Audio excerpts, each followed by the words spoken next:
अस्सलाम वालेकुम नाज़रीन, मेरा नाम अली हैदर है और आपका शुक्रगुजार हूँ कि आपने मेरी ये वीडियो देखने के लिए वक्त निकाला। आज जिस वक्त आप मेरी वीडियो देख रहे हैं, तुर्किया में इंतखाबात का सिलसिला जारी है। तुर्किया में सुबह 8 बजे और पाकिस्तानी वक्त के मुताबिक सुबह 10 बजे पोलिंग का आगाज़ हो चुका हुआ है और शाम 5 बजे तक जारी रहेगा, जो कि पाकिस्तानी वक्त के मुताबिक शाम 7 बजे बनते हैं।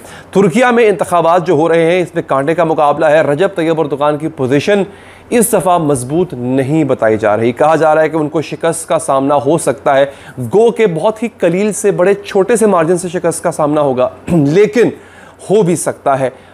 इससे पहले जितने भी इंतखाबात हुए उसमें रजब तैयब एर्दोगान को इतनी बढ़तरी हासिल होती थी, उनका जो मार्जिन है इतना ज़्यादा होता था कि अपोजिशन का कोई भी कैंडिडेट उनके करीब भी नहीं आता था।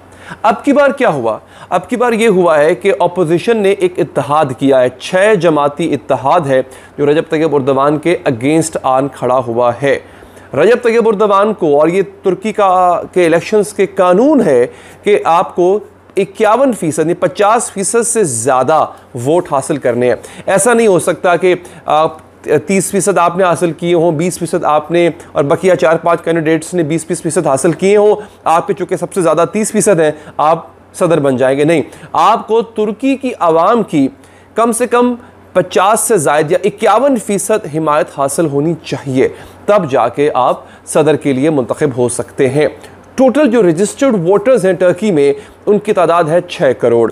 इनमें एक बहुत बड़ी तादाद उन कुर्द वोटों की है जो कि तकरीबन 10% हिस्सा बनते हैं, 60 लाख बनते हैं, जो कि डिसाइसिव वोट समझा जाता है। ये कुर्द जो हैं, इस दफ़ा क्यों हम कह रहे हैं कि वो अवामिल मैं आपको बताऊंगा, वो डिस्कस करूंगा कि जिनकी वजह से रजब तैयब एर्दोगान मुश्किल में नज़र आते हैं।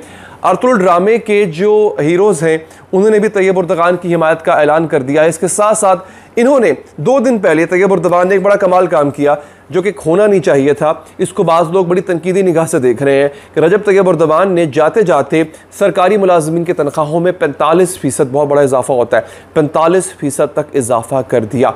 अब मैं आपको बताता हूँ वो कौन कौन से अवामिल हैं कि जिनकी बुनियाद पर रजब तैयब एर्दोगान आज का इलेक्शन हार सकते हैं। मगर उससे पहले आपसे दरख्वास्त है कि वीडियो बड़ी रिसर्च और मेहनत से बनाई जाती है, अगर आप इसको लाइक करेंगे हमारी हौसला अफजाई होगी। नाज़रीन, रजब तैयब एर्दोगान एक क़दामत पसंद रहनुमा है। मजहबी हवाले से भी वो जाने जाते हैं, यानी उनकी सियासत में मज़हब का टच नज़र आता है। इस्लामी हवाले से भी उन्होंने काफ़ी खिदमात सर अंजाम दी हैं। आप देख लें कि अर्तुगरुल ड्रामा जिसको पाकिस्तान में बहुत पसंद किया गया, वो रजब तैयब एर्दोगान के दौर में सरकारी सरपरस्ती में प्रोड्यूस किया गया। और उसमें क्या था? उसमें तुर्की का जो इस्लामी तशख़्ख़ुस है उसको बहाल करने की कोशिश की गई। तुर्की का नाम भी वापस, जो उसका पुराना नाम था तुर्किया, वो रखा गया।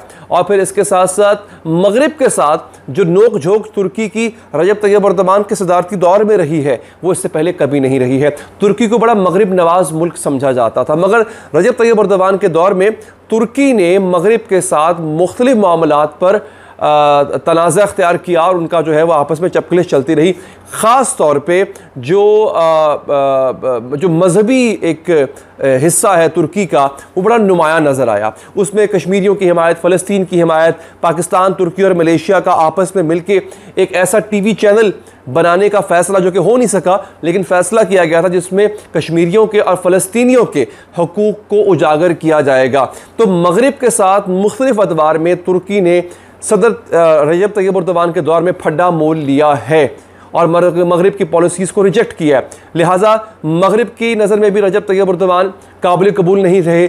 और फिर चूँकि क़दामत पसंद है, मज़हब पसंद है, लिहाजा तुर्की की जो एक नौजवान, ख़ास नौजवान नस्ल है जो यूरोप से बहुत मुतासिर है, क्योंकि अभी आपको पता होगा कि तुर्की का आधा हिस्सा यूरोप में आता है, आधा हिस्सा एशिया में, आधा हिस्सा यूरोप में। और तुर्की बहुत अरसे से कोशिश करता रहा है कि वो यूरोपीय यूनियन का हिस्सा बने, मगर रजब तैयब एर्दोगान के दौर में तुर्की की ये कोशिश बिल्कुल मध्यम हो गई थी। और नौजवानों को इस बात का भी गुस्सा है कि वो तुर्की जो है वो यूरोपीय यूनियन का हिस्सा बन जाता अगर रजब तैयब एर्दोगान के अंदर मजहबी सोच ना होती तो। लिहाजा जो यंगस्टर्स हैं वो अपोजिशन रहनुमा, उनके हक में ज़्यादा नज़र आते हैं। हमेशा होता ही आया कि प्री पोल सर्विस जो है नाज़रीन, वो होते आया। प्री पोल सर्विस में आपको पता है कि इस तरह की चीज़ें सामने आ जाती होती हैं। हालांकि जैसे कि मैं आपको पहले बता चुका हूँ कि रजब तैयब एर्दोगान ने 7 लाख सरकारी मुलाजमीन के के लिए जो तनख्वाहें हैं उसमें इजाफा भी कर दिया। उसके बावजूद भी अभी तक मामला उनके हक में आता हुआ नज़र नहीं आ रहा। अच्छा, कमाल खलीज दारोगलो ये अपोजिशन रहनुमा है और इनको 6 जमातों की 6 अपोजिशन जमातों की हिमायत हासिल है। प्रोग्रेसिव हैं, नई सोच के आदमी हैं और यूँ कह लें कि लिबरल और प्रोग्रेसिव सोच के आदमी हैं। हाल ही में अभी एक दिन पहले की बात है कि मस्जिद हया सूफिया, आपको पता ही होगा उसको, वहाँ पे सदर रजब तैयब एर्दोगान ने बाकायदा बाजमात नमाज की अमामत करवाई और उसमें भी उन्होंने तुर्की के मजहबी तशख़्ख़ुस को उजागर किया, तुर्की की सकाफ़त को उजागर किया, जो जिस तरह से खिलाफत उस्मानिया की दाग बिल डाली गई थी उसको याद करवाया। लेकिन उसके बावजूद भी नज़र यह आता है कि तुर्की का एक बहुत बड़ा तबका जो कि रजिस्टर्ड वोटर्स का तबका है वो शामिल हो चुका हुआ है नौजवानों के सफ़ में। लिहाजा नौजवान रजब तैयब एर्दोगान को इतना पसंद नहीं कर रहे हैं। एक फैक्टर तो ये हो गया। अब है दूसरा फैक्टर नाज़रीन है कुर्दों के खिलाफ मुसलसल रजब तैयब एर्दोगान जंग में रहे हैं और ये 10 से 15% बनते हैं टोटल वोटर्स का, कुर्द जो है वहाँ के। अब कुर्दों का वोट भी जो है वो दारोगलो के हक में कहीं ना कहीं नज़र आ रहा है, क्योंकि रजब तैयब एर्दोगान के दौर में कुर्दों के साथ मुसलसल महाज आराई रही है। अच्छा, कुर्द जो है वो अलहदगी पसंद भी है, वो तुर्की से अलहदगी चाहते हैं। कुर्द अपना एक मुल्क बनाना चाहते हैं जो कि इराक का कुछ हिस्सा, शाम का कुछ हिस्सा और तुर्की का, उसको कुर्दिस्तान कहते हैं। लिहाजा उस मूवमेंट को तुर्की ने, इनकी इस तहरीक को तुर्की ने रजब तैयब एर्दोगान के दौर में सख्ती से कुचला था। एक हो गया, ये हो गया दूसरा फैक्टर। अब आते हैं थर्ड फैक्टर पे। नाज़रीन, वो रियासतें, वो इलाके जहाँ पे रजब तैयब एर्दोगान का सबसे ज़्यादा वोट बैंक था, वो इलाके हैं जहाँ पे ज़ल्ज़ला आया और ज़ल्ज़ले ने बड़ी तबाही मचाई। तकरीबन 50,000 लोग सिर्फ तुर्किया के वो जान से गए। अब हुआ यह कि वहाँ पे रिलीफ का काम उस तरह से नहीं हो सका। लिहाजा वो इलाके जो कि रजब तैयब एर्दोगान का स्ट्रॉन्ग होल्ड समझे जाते थे, उन इलाकों में गम गुस्सा पाया जाता है।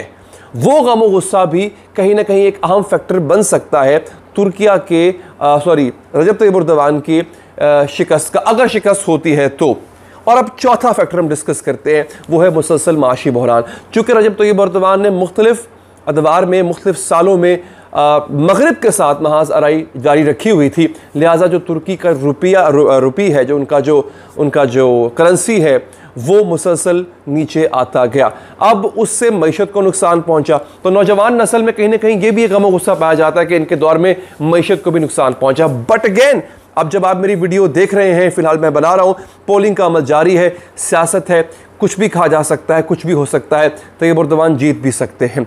लिहाजा हो सकता है जब आप मेरी वीडियो देख रहे हो उस वक्त पोलिंग ख़त्म हो चुकी हो और ये वीडियो जो है वो आउटडेटेड हो चुकी हो, लेकिन ये फैक्टर्स फिर भी वो फैक्टर्स हैं जिन्होंने रजब तैयब एर्दोगान के लिए मुश्किलात पैदा की। अब जैसे ही इंशाअल्लाह आप चैनल को सब्सक्राइब करेंगे, पेज को फॉलो करेंगे, तो रात 7 बजे, शाम को 7 बजे पाकिस्तानी वक्त के मुताबिक इसका जो भी रिजल्ट आएगा इंशाअल्लाह सबसे पहले आपको इसी चैनल से मौसूल होगा।